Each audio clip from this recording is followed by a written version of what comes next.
১৯৮৫ সালে যশোরে বৈশাখ যাত্রার মাধ্যমে দেশে শুরু হয় বাংলা নববর্ষ উদযাপনের আনুষ্ঠানিকতা। তারও ৪ বছর পর ঢাকা বিশ্ববিদ্যালয়ের চারুকলা অনুষদে আনন্দ শোভাযাত্রার মাধ্যমে সে আনুষ্ঠানিকতা রূপ নেয় জাতীয় উদযাপনে।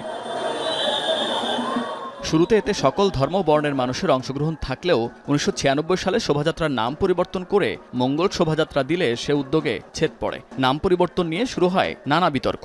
মঙ্গল শব্দটিকে একটি ধর্মীয় আচারের শব্দ হিসেবে আখ্যায়িত করেন অনেকে। এরপর থেকে মঙ্গল শোভাযাত্রায় ক্ষুদ্র নৃগোষ্ঠী সহ বিভিন্ন জাতিগোষ্ঠী ও ইসলামী সাংস্কৃতিক সংগঠনগুলোর অংশগ্রহণ বন্ধ হয়ে যায়।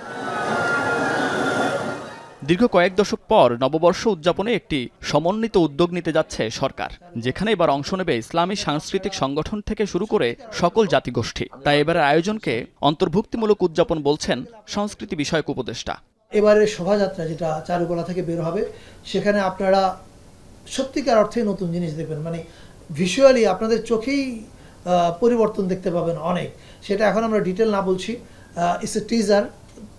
যারা অংশগ্রহণ করবেন তারা প্রত্যেকে নিজেরাই নিজেদের চোখে দেখতে পাবেন যে পরিবর্তনগুলো কিভাবে ঘটছে।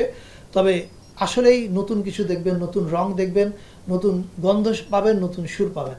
নববর্ষ উদযাপনে এবার কোনো সময়সীমা নির্দিষ্ট থাকবে না উল্লেখ করে তিনি বলেন, এবার সন্ধ্যার পরেও চলবে সাংস্কৃতিক উদযাপন।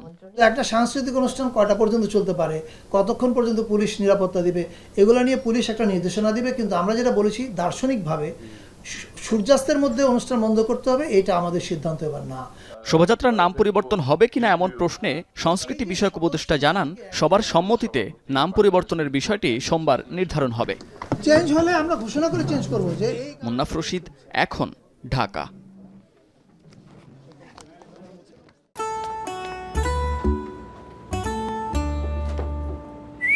এই ঈদে জুয়েলারি ক্লোদিং এ বিকাশ পেমেন্টে ডিসকাউন্ট।